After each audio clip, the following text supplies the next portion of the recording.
Election అప్డేట్స్ను అందరికంటే ముందుగానే తెలుసుకోవాలంటే ఈరోజే ఆర్టీవీ లైవ్ యాప్ని మీ మొబైల్లో డౌన్లోడ్ చేసుకోండి. సార్వత్రిక ఎన్నికల నేపథ్యంలో విజయనగరం జిల్లా విజయనగరం పోలీస్ బ్యారక్స్లో అయితే మాత్రం ఇప్పటికే ఎన్నికల అడవిడైతే మాత్రం నెలకొల్లిన పరిస్థితి కనిపిస్తుంది. అయితే దీని మీద మరింత సమాచారం మనకి ఇవ్వడానికి అయితే మాత్రం విజయనగరం జిల్లా కలెక్టర్ అయితే పోతే మనతో పాటు ఉన్నారు. ఆయనతో మాట్లాడే ప్రయత్నం చేద్దాం. సార్ చెప్పండి సార్, ఈరోజు చూసుకుంటే ఎన్నికల ప్రక్రియ విధంగా మీరు ముందుకు వెళ్తున్నారు, ఈరోజు చూసుకుంటే ఎటువంటి ఏర్పాట్లు చేస్తున్నారు? సో ఈరోజు ఇక్కడ డిస్ట్రిబ్యూషన్ సెంటర్ అనేది పెట్టుకోవడం జరిగింది పీటీసీలో. సో విజయనగరం అసెంబ్లీ కాన్స్టిట్యున్సీకి సంబంధించి ఉన్న 260 పోలింగ్ బూతుల్లోని పోలింగ్ సిబ్బందిని ఇక్కడికి ఇవాళ పిలిచి వాళ్ళకి మెటీరియల్ హ్యాండ్ ఓవర్ చేసి ఈరోజు మెటీరియల్తో పాటు వాళ్ళని పోలింగ్ బూత్కి పంపడం జరుగుతుందండి. ఈరోజు చూసుకుంటే ప్రధానంగా ఈ కాంట్రవర్సీలు కావచ్చు, లేదంటే మారుమూల ప్రాంతాలు కావచ్చు, వాటికి ఎటువంటి ఏర్పాట్లు చేస్తున్నారు? సో విజయనగరం కాన్స్టిట్యున్సీకి సంబంధించి మారుమూల ప్రాంతాలు అంటూ ఏమీ లేవు, మనకి వల్నరబుల్ పోలింగ్ స్టేషన్స్ కూడా లేవు. ఉన్న క్రిటికల్ పోలింగ్ స్టేషన్స్లో వెబ్కాస్టింగ్ పెడుతున్నాము. అదేవిధంగా ఎక్కువ పోలీస్ సిబ్బందిని డిప్లాయ్ చేస్తూ మైక్రో అబ్జర్వర్స్ కూడా ఉంటారు ఆ పర్టికులర్ క్రిటికల్ పోలింగ్ స్టేషన్స్కి ఉండి వాళ్ళ మానిటరింగ్తో ఎటువంటి లా అండ్ ఆర్డర్ ఇష్యూ లేకుండా పోలింగ్ చేద్దామని ప్రయత్నిస్తున్నామండి. అంటే ఈవీఎంలు ఈరోజు మొరాయించే పరిస్థితి కనిపిస్తుంటుంది, ఎండలు ఎక్కువగా ఉన్నాయి. అటువంటి సందర్భంలో ప్రత్యామ్నాయంగా ఏమైనా చూస్తున్నారు? సో కమిషనింగ్ అనే ప్రాసెస్లో కంప్లీట్గా ఫంక్షనల్గా ఉన్న ఈవీఎంస్ని మాత్రమే పోలింగ్ సిబ్బందికి ఈరోజు హ్యాండ్ ఓవర్ చేయడం జరుగుతుంది. సో కమిషనింగ్ పూర్తి చేసుకుని ఆల్మోస్ట్ 1000 ఓట్లు వేసి కరెక్ట్గా పనిచేసిన ఈవీఎంస్ని మాత్రమే తీసుకుంటున్నాము. సో పగడ్బందీగా ఏర్పాట్లు చేసుకున్నాము. అదేవిధంగా ఈవీఎం మ్యానుఫ్యాక్చర్ చేసుకున్న బెల్ కంపెనీకి సంబంధించి ఇంజనీర్ టీం కూడా ఇక్కడ ఉన్నారు. సో ఎటువంటి డౌట్స్ క్లారిఫికేషన్స్ ఉన్నా ఈవీఎం ఆపరేషన్ గురించి వాళ్ళు ఇస్తారండి. సో ఈవీఎంకి సంబంధించి ఎటువంటి ప్రాబ్లం లేదు. అన్ని విధాలుగా ఫంక్షనల్గా ఉన్న ఈవీఎంస్ని మాత్రమే పోలింగ్ సిబ్బందికి చేరుస్తున్నామండి.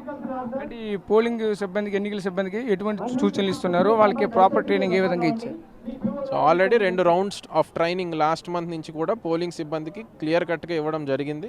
అదేవిధంగా ఇవాళ కూడా అసెంబ్లీ లెవెల్ మాస్టర్ ట్రైనీస్ అని ఒక 7 మెంబర్స్తో ఒక కౌంటర్ కూడా పెట్టడం జరిగింది. ఈ పాయింట్ ఆఫ్ టైంలో కూడా వాళ్ళకి ఎటువంటి క్లారిఫికేషన్ కావాలన్నా పోలింగ్ ప్రక్రియకు సంబంధించి ఏఎల్ఎంటీస్ ఉన్నారండి, ఆ మాస్టర్ ట్రైనీస్ ద్వారా వాళ్ళకి ట్రైనింగ్ ఇప్పించే ఇక్కడి నుంచి పంపిస్తాం. అంటే వాటర్స్కి ఎటువంటి స్పెల్స్ తీసుకెళ్ళిపిస్తున్నారు పోలింగ్ బూతుల వద్ద? వాటర్స్కి హీట్ వేవ్ని దృష్టిలో పెట్టుకొని shamiana, basic water supply and evening టైంలో లైటింగ్ అరేంజ్ చేసుకుంటూ ఓటర్స్కి సాధ్యమైనంత వరకు ఇబ్బంది ఏం లేకుండా పోలింగ్ చేయడానికి చూస్తున్నామండి.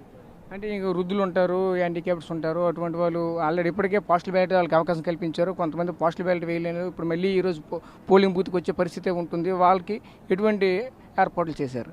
వృద్ధులందరికీ కూడా మనం హోమ్ ఓటింగ్ అనే ప్రక్రియ కూడా కల్పించి ఆల్రెడీ వాళ్ళ ఇంటికే వెళ్ళి వాళ్ళ ఓట్ అనేది కలెక్ట్ చేసుకోవడం జరిగింది. ఇది కాకుండా ఇంకా పోలింగ్ బూత్కే వచ్చి ఓటు వేసుకుంటాం అన్న వాళ్ళకి కూడా మనం వీల్ చైర్ అరేంజ్మెంట్ కూడా చేస్తున్నాము. అదేవిధంగా కంపానియన్ కూడా వాళ్ళు తీసుకుని రావచ్చు పోలింగ్ బూత్లోకి. Okay, thank you sir. ఇది పరిస్థితి. ప్రధానంగా చూసుకుంటే ఈ విజయనగరం నియోజకవర్గానికి సంబంధించినటువంటి పోలింగ్ బూత్లు అన్ని విధాలుగా ఏర్పాట్లు చేసామని చెప్తున్న పరిస్థితి కనిపిస్తుంది. ఈరోజు చూసుకుంటే ఎన్నికల అధికారులు అయితే మాత్రం ఈరోజు సాయంత్రం అయితే పోలింగ్ కేంద్రాలకు అయితే చేరుకుంటారు. అంతేకాకుండా అక్కడ ఉన్నటువంటి అన్ని రకాలుగా ఏర్పాట్లు, వసతులు అయితే మాత్రం ఏర్పాటు చేసి ఎక్కడ ఎటువంటి అవాంఛనీయ సంఘటనలు జరగకుండా అయితే పోలీసు వ్యవస్థ అయితే ఒకవైపు చూస్తుందని చెప్తున్నారు. గతంలో కంటే ఈసారి పోలింగ్ శాతం పెరిగే అవకాశాలు ఉన్నాయని చెప్తున్నారు. అదేవిధంగా మరోవైపు చూసుకుంటే దివ్యాంగులు కావచ్చు, మరోవైపు వృద్ధులు కావచ్చు, వాళ్ళకైతే మాత్రం ఆవిడ పోస్టల్ బ్యాలెట్ ఎవరైతే వేయలేకపోయారో, హోమ్ ఫ్రమ్ ఓట్ ఎవరైతే వేయలేకపోయారో మళ్ళీ వాళ్ళకి ప్రత్యేకించి అయితే మాత్రం వాళ్ళకి కూడా వసతులు ఏర్పాటు చేస్తున్న పరిస్థితి మాత్రం మనతో పాటు విజయనగరం జాయింట్ కలెక్టర్ కార్తీక్ మనతో చెప్తున్న పరిస్థితి కనిపిస్తుంది. కెమెరా పర్సన్ నాయుడుతో రాజేష్, ఆర్టీవీ విజయనగరం నుంచి. మరిన్ని వీడియోస్ కోసం ఛానల్ ని సబ్స్క్రైబ్ చేయండి, లేటెస్ట్ అప్డేట్స్ కోసం వాట్సాప్ ఛానల్ ని ఫాలో చేయండి అండ్ లింక్ డిస్క్రిప్షన్ లో ఉంది.